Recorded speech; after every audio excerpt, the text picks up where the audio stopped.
I wanted to start off with just a little humor here. Some resume cover letter bloopers, and lest you think these are made up, they're not, they're real. Reason for leaving last job, maturity leave. Failed bar exam with relatively high grades. This was in a cover letter. Let's meet so you can ooh and ah over my experience. You will want me to be head honcho in no time. Well, they capitalized that at least. Right, exactly. I'm a perfectionist and rarely, if ever, forget details.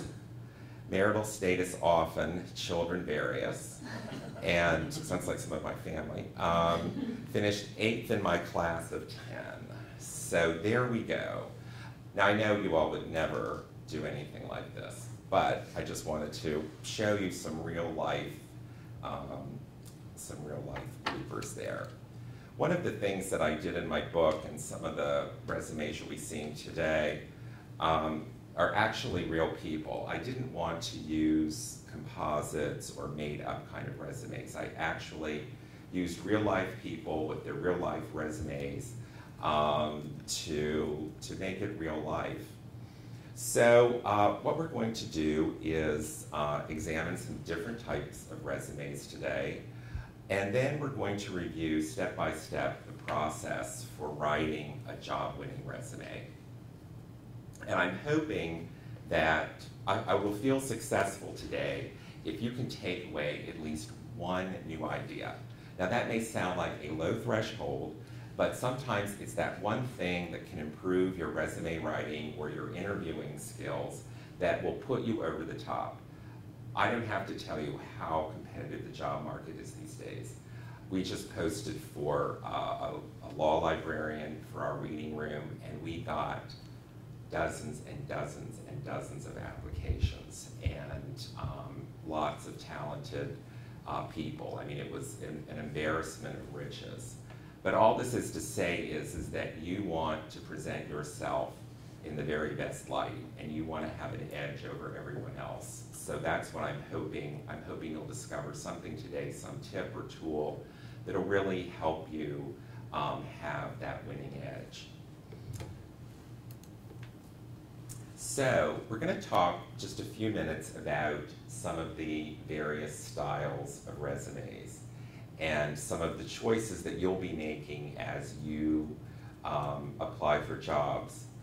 I don't believe that there is such a thing as one resume for every type of job. I think you can have a basic template or shell of a resume, but depending on the type of job you're applying for, the type of institution, the firm, the library, whatever, you're going to want to customize that resume to really showcase the talents or the skills that that particular employer needs. The chronological is one I'm sure you've seen many times. It just lists your job progression. The good thing about a chronological, and let's see, we have, just go for it. You've probably seen this before. It's where you have your job title, the date of your employment, where you worked, and then bullets about what you did in reverse chronological order. Let me go back just a minute.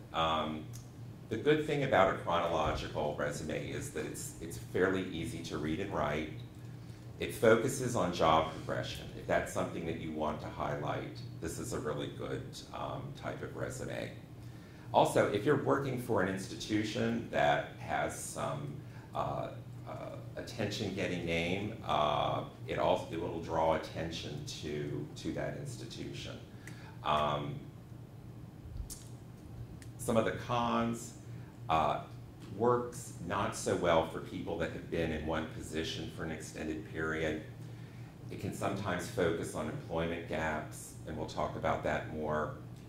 It gives all your jobs equal weight, and sometimes you want to avoid that.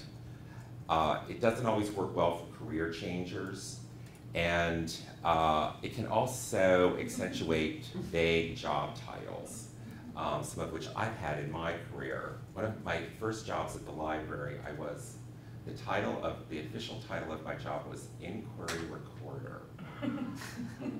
what the hell is that? Sounds like you answered the phone. Well, I did. We were answering, that's good. Maybe it was better than I thought. We were answering calls from congressional offices taking requests to the library, so occasionally I would make up my own title for the job, but that probably wasn't very kosher. So anyhow, this is kind of your basic chronological format. Then we have the functional resume, and just to give you a little refresher, this is where you identify skill sets and then indicate your experience under that. And this can work in a number of cases. It's great if you've been in one position for a long time because it really focuses on your skills and abilities. It's good for career changers because you can pull in all different kinds of experience that you've had into kind of one area. It's good for those re-entering the job market. It can make employment gaps look less noticeable. And it's good for job switchers or those in part-time or temporary positions. So again, the focus is on big skill sets and talents. It's one that I often recommend for recent library school graduates and those with limited job experience. And it also works well for those that have had jobs that were unrelated and don't really reveal a distinct career path. Again, it doesn't necessarily show progression well, and the functional resume is one way to deal with that. Now here is a little compromise between a chronological and a functional resume, and I call this the combination. And what it essentially is using reverse chronological order of positions, but then broken down functionally. So here you have someone who's a senior research librarian, and then they focus on their big skills, reference and research, automation, project evaluation, writing, that kind of thing. It can be useful if you've been in one position or institution for a long time. It highlights distinct jobs as well as big skill areas that you have. The one con, it's sometimes a little tricky to present graphically, and we're going to talk about that today as well because we're not just going to focus on content. We want to talk about how the resume looks and how important that is in making a presentation about yourself. So I'm going to lay out a 7-step approach and talk about each of these areas in some detail. We're going to talk about doing a personal inventory. This has nothing to do with seeing a therapist. It's all about taking an inventory of all of your accomplishments, skills, education, training, you name it. We're going to talk about the use of a job objective in a resume, when you want to use it and when you don't want to use it, and how you want to use it. We're going to talk about how you identify knowledge, skills, and abilities that will meet your job objective or your target position. We're going to identify the major knowledge, skills, and abilities that best meet that objective. We're going to identify your accomplishments in each of those areas. Then we'll talk about putting the resume together, actually assembling it, how it looks, how you design it, and then kind of a final checklist for things that you want to make sure you've done when you get to the end of the process. So, does that sound like a plan? Okay, everyone with me right now? We're all good. Good, okay. Let's talk about the personal inventory. This is a really important thing to do, and it's something that will serve you well throughout your career. So one of the first things I recommend is start with your professional work history. Do it in reverse chronological order, list all your positions with the titles, the organizations, the dates you served there, This is really important too because many of you may go into positions where you have security clearances and they want you to go all the way back. I just had to do a new security clearance for the, when I changed jobs for the library. And they go all the way back. You have to list everything and every date. And fortunately I had done this, so I was in luck, but if I hadn't, it would have been quite a struggle. Then, after you've identified these positions, you want to list your accomplishments under each position. And these are things that you're going to use as you write your resume. And as you're writing the accomplishments that you've done under each of these positions, think about these questions. What are your responsibilities?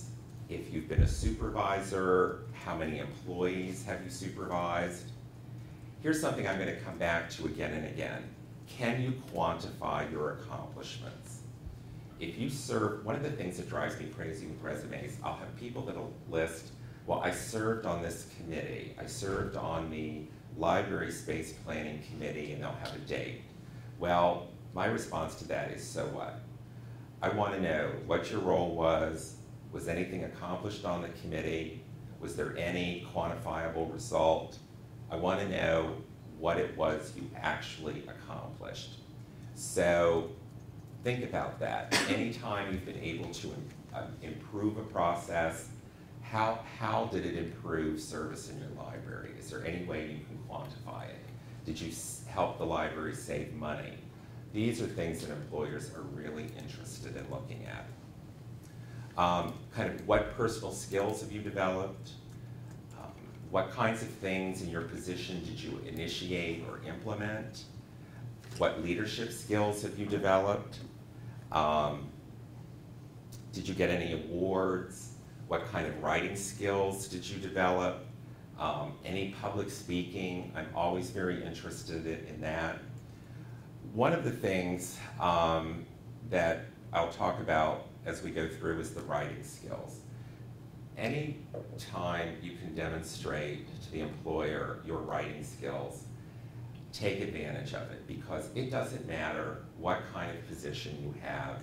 Writing is so important. And I think this is particularly important because I see so many staff that just can't write basic kinds of emails, basic memos, and anytime you can demonstrate your writing skills, it's going to serve you well. One of the things that I recommend for virtually any position, sometimes they won't ask for a writing sample, but it's always great if you volunteer it. I'm always interested in seeing how an individual writes. And it doesn't need to be anything lengthy. It can be an article that you wrote for a journal. It can be a non-confidential memo, something just to demonstrate that you can write. Non-professional work history. What do you think about including non-professional work on your resume? Well, here's my opinion on non-professional work experience. I think it depends on where you are in your career. If you're just graduating from library school, take advantage of it.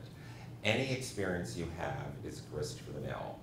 Now for me, after 35 years at the library, if I was listing my college jobs working in my father's warehouse, I think they'd think that was a little strange. I never wanted to list that at all either, since I had no talent for it. But it really depends on where you are in your career. And sometimes people will leave it off because they think, well, they're not going to take me seriously as a professional if I list a position like that. And I'll give you an example. I was trying to hire a person to do telephone reference in the Congressional Research Service. And it was a temporary position. I had a friend of mine referred a resume to me. It was a recent library school graduate, and I wanted to hire somebody quickly, so I called her to come in for an interview. So she was, good interview, just out of library school, had done some internships in some libraries, but there wasn't, I couldn't quite get the full picture. And so I kind of pressed her, and because I really wanted to hire her, but I needed a little more to qualify her. So I said, is there anything else you can tell me about your work experience? She said, well, I have had another job, but I didn't put it on. And I said, well, what is that? She said, well, I was a telephone reservation clerk for Motel 6. I said, well, tell me about that. She said, well, I was taking reservations, working in a call center. I had a certain quota of calls I had to do every hour. I had to explain services. I had to take credit card numbers. And she went on, and I said, well, did you deal with, was everyone happy when they called? She says, oh no, I was trained in dealing with difficult clients. And I said, oh my God, if you can survive with Motel 6, you can survive in the Library of Congress. So I said to her, why didn't you put this on your resume? She said, well, I was afraid you'd consider it, kind of non-professional, and I really want to get a professional library position. And so I told her, I said, well, listen, in my opinion, in the future, you need to include that because that's a very relevant experience. If you have those kinds of skills, like I love when I see people have worked as wait staff. If you can juggle working with clients in a restaurant, I just had lunch with two friends here at USC. Their names, well, I will not reveal their names, but it was Nancy Zimmerman and Bailey too. And Bailey was like, I want this salad, but I don't want this on it, and I don't want this, and I want this on the side. Nancy was the same way. If I'd been the waiter, I would have thrown the menus up in the air and walked out. So if you can, deal in those kinds of situations, it's a great personal skill, and I'm interested in knowing it. You want to list all of your education, your specialized training, your language skills, all the degrees, the schools, your dates of enrollment. This is really, really important that you get these right.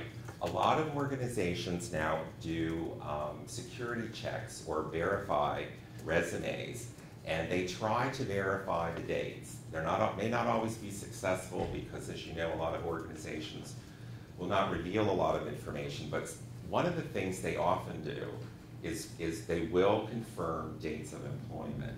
So make sure your dates are right. Any awards, any scholarships, fellowships, internships you've had, training courses, technology skills. I really like to see evidence of technology skills on resumes. But one of the things that resume writers often do is they'll say, technology skills, and they'll list,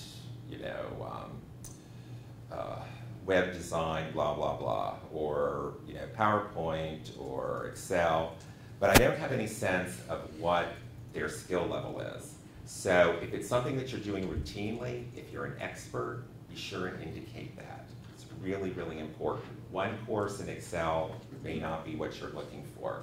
So anytime you can indicate your proficiency, that's really, really important. Professional association involvement. This is something I really look for, and I think other employers, no matter what the profession, are interested in what that involvement is. I'm really interested in hiring librarians that are connected, are interested in being engaged in the profession, meeting other colleagues, drawing on these colleagues for help and information. Librarians tend to be one of the best network groups I know, and it's just kind of the nature of our work. So what I'm also interested in seeing, sometimes people will just list memberships, but they won't indicate if they have had any kind of involvement. For instance, have you chaired a committee? Have you written an article for an association newsletter? And particularly for library school students, you haven't had a lot of time to develop or had time to be involved in professional associations. But one thing I see some student resume writers doing that I think is really great is they'll indicate if they've gone to conferences. And to me, that's really important because if you've gone to a conference as a student, I mean, that takes a lot of chutzpah. Frequently you're going on your own nickel. It shows you're interested, you want to be engaged. So if you've done that, I'm really interested in knowing, especially if it's somebody right out of library school. The kind of experience you're talking about, Anne, when you've had leadership positions within during your school years, like I'm always interested if you've had a leadership role in the student association, if you've put on programs, anything like that, just to show your involvement and engagement in the profession, I think is really important. And I think this is one place, particularly for recent graduates, where you can give yourself a little edge. If you are a member of an association but haven't done anything else, be sure to indicate that too, because I'm interested to know if you've joined ALA or SLA or ACES or MLA. The more detail there, for me, the better. Publications, names and titles of books and articles. Anything where you've written articles for association or staff newsletters. Again, this goes back to writing and your ability to write. Always keep a master file of your publications. Even if you think it's something that's maybe insignificant, keep it anyhow. I had the experience one time of a position I was applying for. They wanted to see kind of my, they were looking for sort of the range of kind of topics that I had written on, because they were looking for somebody that could write on a broad range of topics. So I fortunately had included every kind of article I had written, everything from, I wrote like for ALA, for an annual conference, information. I had written like the things you should do in Washington, DC for librarians, which was kind of a fluff piece, but again, it kind of showed, kind of a variety of styles. Then I included more serious things I had written for library journals. So keep everything you do. It's really important. If you've created online publications and you want to include the links, that's done. I see that on a lot of resumes these days. I think that's great. The thing you want to be sure that you do is make sure that the link is active and has not changed, just so that when the employer goes to look at it, they've got the accurate link. Is that something where it, even if it's as informal as blog postings on, your on library, yes. Because it seems like that's a very informal type yes. of writing, but yet depending on whose blog it is, they may, right. like you said, cover a lot of. I'm really glad you brought that up, because I think, yes, absolutely include that. All of our law librarians in the law library now at the Library of Congress write for our blog. They're all involved in social media, so anything where you can show, because that takes a certain talent. I do all the policy review for the blogs for the law library, and let me tell you, there are a variety of writing skills, and it takes a lot of kind of training and time to write for a blog, especially for an institution, because the blog is creating a personal voice, but you still have to work within that institutional setting. So I think absolutely, I think blogs are a really great example. And anything that you're doing with social media, we have gone social media crazy at the Library of Congress, as many organizations have done. So anyone involved in Twitter and Facebook and the whole range of social media for marketing a library, I think that's really, really great. We just hired these 2 librarians we just hired. They're just so savvy in social media and really helping us branch out to reach new constituencies. So it's a really good thing. Anything where you have done presentations, always look, again, it really doesn't matter what kind of position you're in. There are going to be opportunities where you're making presentations, where you're talking to groups, where you're giving tours. And so anything that you can show as evidence of your work in that area is really great. Presentations at professional conferences, workshops, or seminars, courses you have taught, any tours you have led, again, just shows your flexibility and your ability to speak in front of a group. I'm always interested in terms of coursework. If people have taken courses related to public speaking, things like Toastmasters or other kinds of things like that, because there's just so many opportunities where you're making presentations in virtually any kind of work environment. So it's something that I always pay a lot of attention to. If you have any research and grant activities, be sure and list your ongoing research, any grant-supported research. Again, you want a really complete file of everything you're doing. Volunteer and personal interests. I love to see volunteer work because there's so many skills that you can acquire through volunteer work that are really marketable skills. And I'll give you an example. I thought this was really, really clever. I was counseling a woman who had been out of the job market for about 6 years to be at home raising her children. And they had kind of reached the age where she felt comfortable going back to work. So she came to me and said, I've got this huge gap of employment. And I said, well, staying home with children is probably the most challenging job you could possibly do. But I started really pressing her for, well, did you do any kind of volunteer work? She said, well, as a matter of fact, I did. My daughter was very involved in the Girl Scouts, so I helped out. I said, so what did you do? She said, well, I was the regional coordinator for our Girl Scout cookie sale. And I said, oh, well, tell me more about that. She said, well, it was quite a production. We used our garage as kind of a warehouse. I kept track of all the sales. I kept track of all the inventory. And we had the largest sales in our district. We raised like $60,000, off of the cookies. And I said, this is great.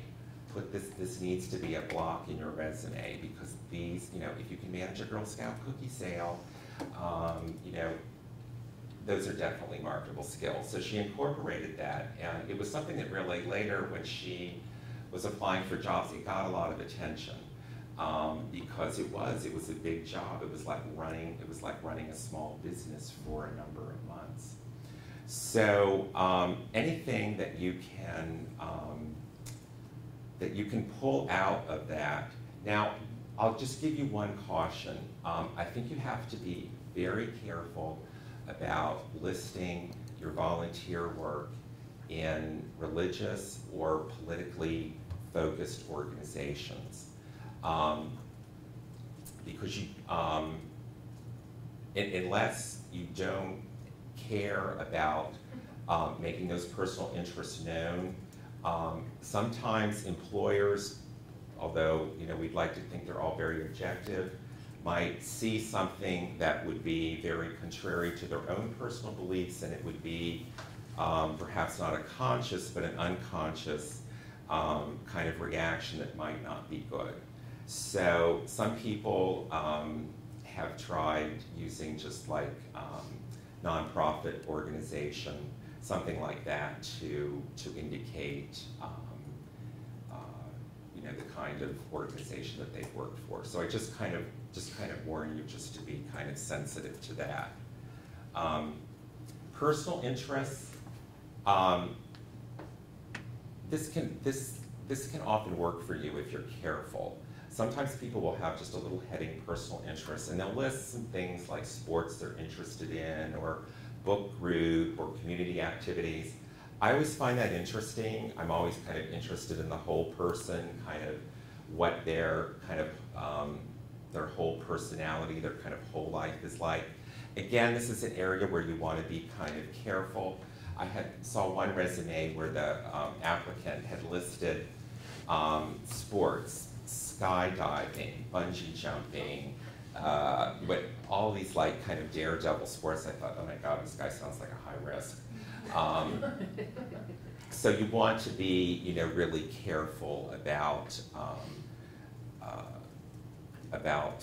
the kinds of things you list. But often, they can sometimes make a personal connection. If an employer has maybe a similar kind of interest, it sort of falls in the same category as when we come to interviewing. I always encourage job seekers to be very alert in offices to looking at plaques, to looking at personal mementos, to kind of get keys to what the person's interested in. You know, I think Sam is right. They are kind of, employers are looking, you know, we like to think they're all being, you know, totally objective about this, looking at all your experience, but they're also looking like, can I work with this person 8 hours a day, 5 days a week or whatever? They're looking for how, you know, what the chemistry is, what the, kind of looking, I think, at the whole person. So I think sometimes those personal interests kind of round that out. It's like We will get divorced if you change any of your hobbies listed. Okay, so let's leave personal interests and let's talk about the job objective. And again, I'm going to suggest some options here. Only you will know if they work best for you, but I want to put these out there for your consideration. Some resume writers like to use a job objective at the top. It can fall into a couple categories. It can be the specific name of a position, a type of position, a category of positions, the actual title of the position you're applying for. And it can be a very good kind of visual cue, and we'll just talk about that. Sometimes you'll have a specific job objective of a position you're applying for. I've seen some resume writers, when they're applying for a specific job, they put that in as a job objective at the top. It's kind of an interesting thing because the resume reader or the employer knows that you have really been thinking about this, that you've customized your resume. It's also a good visual cue for you because you want to make sure that everything in your resume supports that particular position or objective. And that's a really, really important thing to do, and that kind of comes into where I was talking about the need to customize your resume for each employer to make sure it meets exactly what they want. They're also very broad job objectives. Some people feel if you put a job objective on there, particularly a broad one, it might limit you. Companies, institutions are notorious for passing resumes around. I do it all the time. I'll get a resume. It's not something I can use, but I know my colleague in the next office is looking for somebody, so I pass it over to her. So sometimes it could be seen as something limiting, but it could also be something that could be really, again, useful for the resume. So that's the job objectives. Now we're getting into the little more difficult territory. And this is where you really need to start thinking like the employer, putting yourself in the shoes of the employer and thinking, what are they looking for? By looking at the job description, by looking at what you know about the organization, and we'll talk more about that in a little bit, about the research that you actually do on the employer, what are the skills that that employer is looking for? And what kind of skills do you have to meet those needs? And again, we want to link those to the job objectives. What kinds of knowledge, skills, and abilities do you have that are going to be most desirable? And one of the things that you want to pay a lot of attention to as you're developing your resume for a specific position that you're applying for is to look at the job announcement, to look at the published job description if they have it, to really analyze the kinds of words they're using, and to make sure that you mimic some of that language, make sure that you reflect those ideas in your resume. There's a lot of, as you know, the first screen of your interview, of your resume, but maybe by somebody that really doesn't have a whole lot of knowledge of the profession. It may be somebody that's just kind of going through to make sure you meet minimum qualifications. So you want to make sure that anything that's asked for in the job announcement, you want to make sure that you meet all of those requirements. Here was somebody that was interested in a position in instructional services in a public library. So they started thinking about, okay, for this particular library, what are kind of the important functional areas? What are the kinds of knowledges, skills, and abilities that they're looking for? So she identified a number of things, library instruction and reference experience, ability to work collaboratively, all the kinds of things you see here. So our next step then is to identify accomplishments, your accomplishments and your abilities that support each of these skills or qualities that you've identified that the employer is looking for. And I'm going back to this example, this person that I selected, Janet Taylor, whose job objective is to be a director in a small or medium-sized library. So she started thinking about what kinds of skills do they want for this position. So these are the kinds of things, she did kind of a data dump and identified the kinds of things that she thought would be important. And here's a list of some of the things, not in rank order, but just kind of a quick data dump of all the kinds of things that they might be looking for. So in terms of a particular library, these are the ones, kind of the top 4 that she identified that she thought would be most important to that employer.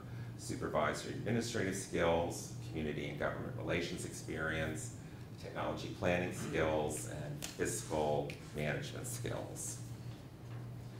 So her next step then was to identify her particular accomplishments that supported those functional statements. And again, this is a place where she wanted to go back to her personal inventory to pull out a lot of those bullets that she wrote about her specific positions.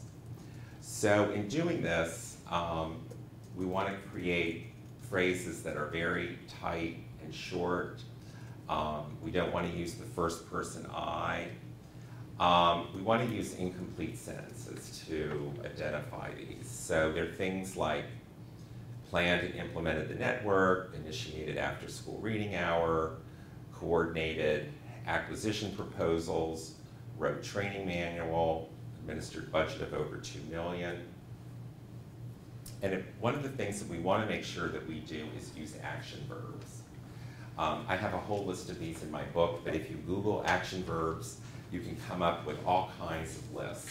You want the language to be very dynamic, to help portray yourself as a dynamic person. So it's not, I was responsible for, my duties were, one of the worst things you can possibly do is to block and copy language from your current position description as when you're describing your job. That is the kiss of death. I can recognize that immediately, and the resume goes in the garbage can right away.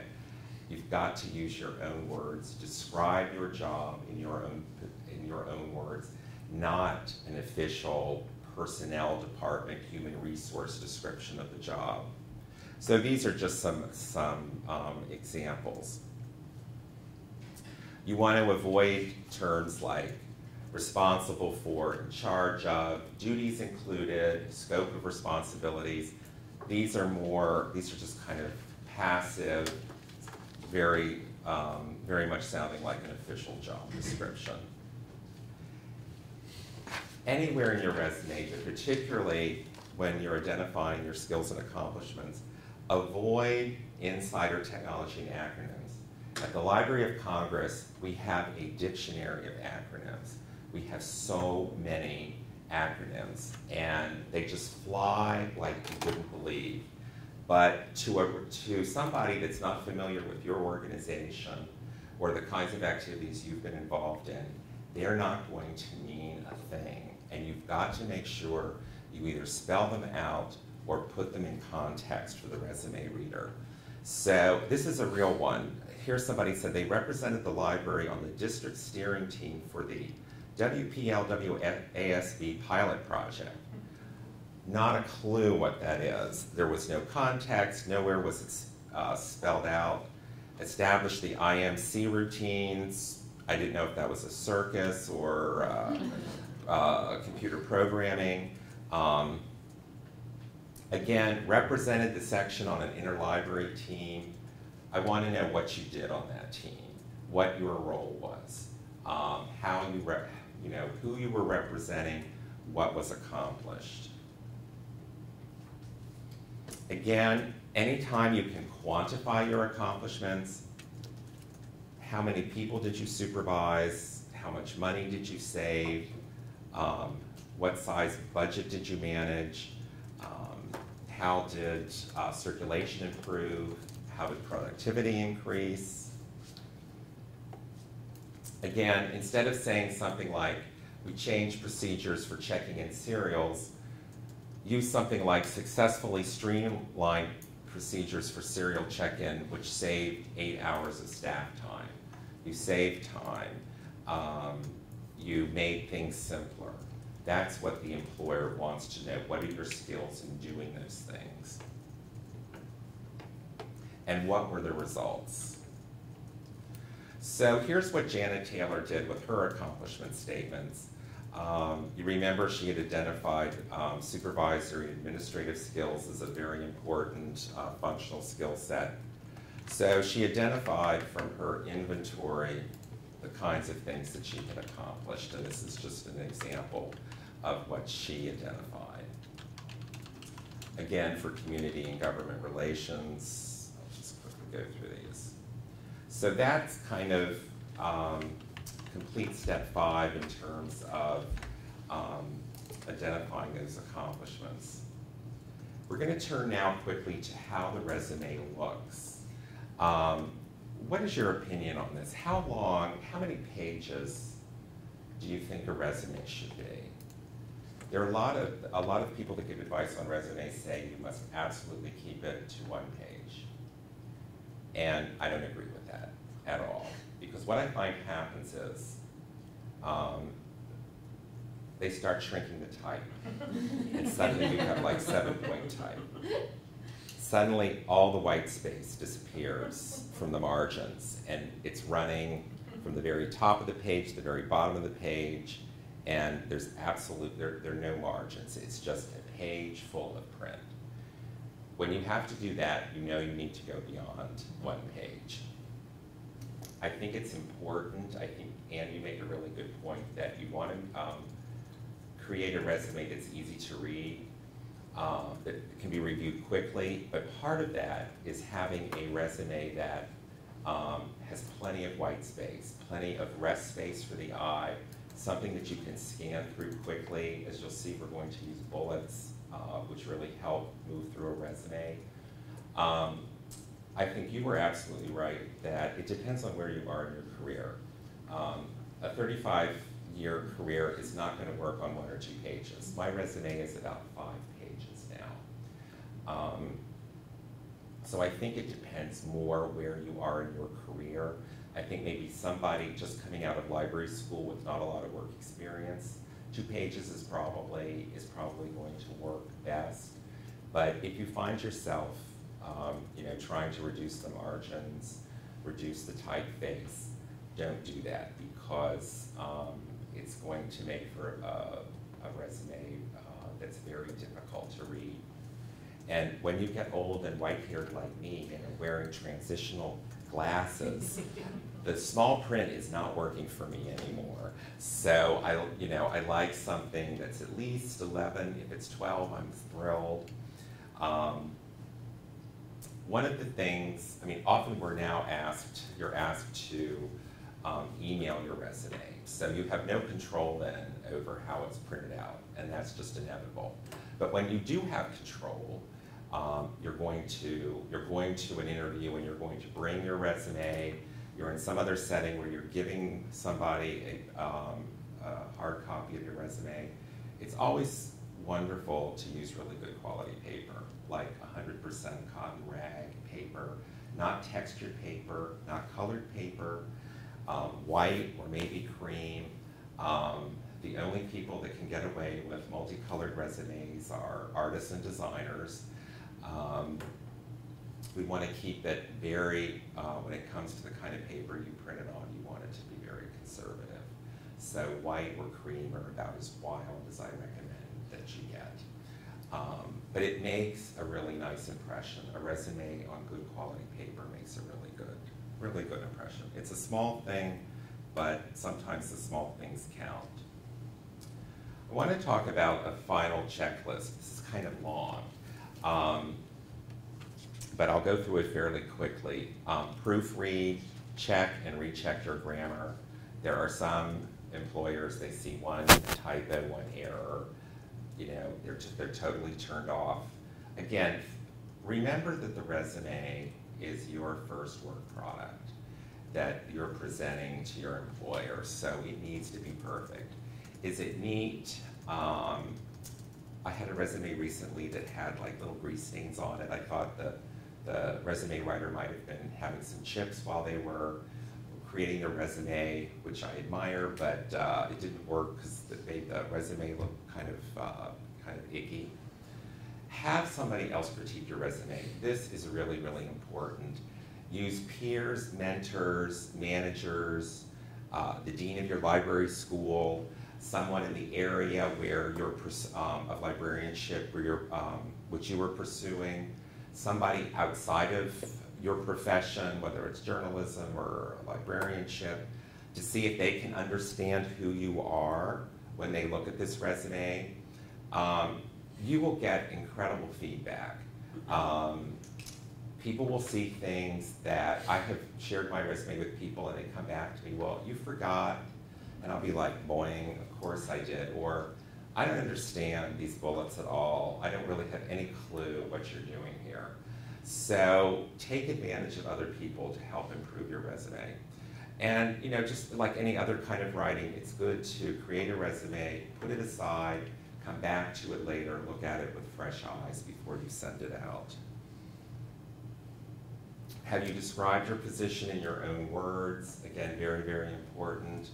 Have you included relevant non-professional work experience and volunteer experience if you think it's appropriate? Now here is a real sensitive issue. How you account for periods of unemployment. This is something that some employers are particularly alert to. If I see a big gap in employment, I'm going to assume that you were incarcerated, deported. The employer is always going to think the worst. Always think the worst if it isn't explained. And 9 times out of 10, when I see resumes, and it's one of the first things I'll ask in an interview, I said, I was reading your resume, and what happened between these 2 dates? It's something I'm always going to ask about. 9 times out of 10, there's a very plausible and appropriate reason why there was a gap in employment. It may be because you were in school, you were taking care of children, you were taking care of aging parents, all kinds of plausible reasons. And I always recommend indicating that in the resume, unless it's something that is personally sensitive or something you feel that is best described only in person and not on paper. I would put it in, because these are all reasonable kinds of reasonable reasons for having a gap in employment. Have you used acronyms that will have no meaning for the employer? Make sure you provide context or spell them out. Now, what do I mean by this? Will your resume pass the New York Times test? Anybody know what that means? Could your resume be published on the cover of the New York Times, the front page of the New York Times, and you would feel comfortable that anybody could read it? An important thing to do. With resumes, you don't want to understate your qualifications, but at the same time, you don't want to overstate them. And I've done that occasionally with my resumes. I could put this on the front page of the Washington Post, and would everyone agree this is an accurate portrayal? And occasionally I think, well, maybe I need to tweak something just a little bit. Maybe I wasn't the only one that originated that idea or led that team. I think I better be kind of careful there. You didn't invent the internet? I wonder if that really is on his resume. Have you checked and rechecked to make sure every statement in your resume supports your job objective? Have you carefully proofed for typos? Before I turn to this, there's one I left off, and that is one of the things you want to be sure you do before you apply for a position is make sure that you have a handle on your online presence. Because if I'm looking at an applicant, one of the first things I do is Google their name. I go to 123 People, I go to Facebook. Let me tell you, I have learned some fascinating things about some of job applicants, things I don't think they would have intentionally put out to the world, like their college frat party that got a little rambunctious by the end and had a certain kind of Prince Harry-like quality to it. Things that you might find embarrassing, things that you want to make sure that you're just comfortable knowing that the employer can see these things. Because I guarantee you they will be looking everywhere to see kind of what your online presence is. What is 123 People? That's something I've never heard of. Well, I may be getting it confused. It's people123 or 123people.com. You go and it has a listing of pictures. And it's shocking what you can find there. I was kind of surprised what I could find on myself. I mean, nothing untoward, but just pictures from that I had no idea were out there, like at award ceremonies or conferences and that kind of thing. I mean, all stuff that was pretty neutral, but on some other people I've checked, I discovered that not everyone looks good in gold lame hot pants. There was just a whole range of things out there. So, knowing USC students, you would have nothing on there that could be, inappropriate. But I have seen them from time to time. 123 People. Yeah, it's at 123people.com. I don't know. It's either people123 or 123people.com. I looked at it not too long ago. Just as we kind of come to the conclusion of our resume period, and then I'm going to give you a quick exercise. I don't have a whole lot of recommended reading. I guess I'm being a little cheeky here recommending my own book, but you've got my handouts today, so you don't need it. I will recommend, and to tell you the truth, I haven't found a lot of resume books out there that I like. So that's why I decided to write my own. But I do like this one author, particularly for library and information science. She's at LISScareer.com, and her name is Priscilla Shantz. She's written a number of really useful books for library school students, looking at different career options. I've written some chapters for her books, but she's got a whole range of advice that I think is really, really good. So it's one area that you might take a look at. And if you're aware of other resume sources you like, I'm always interested in knowing too.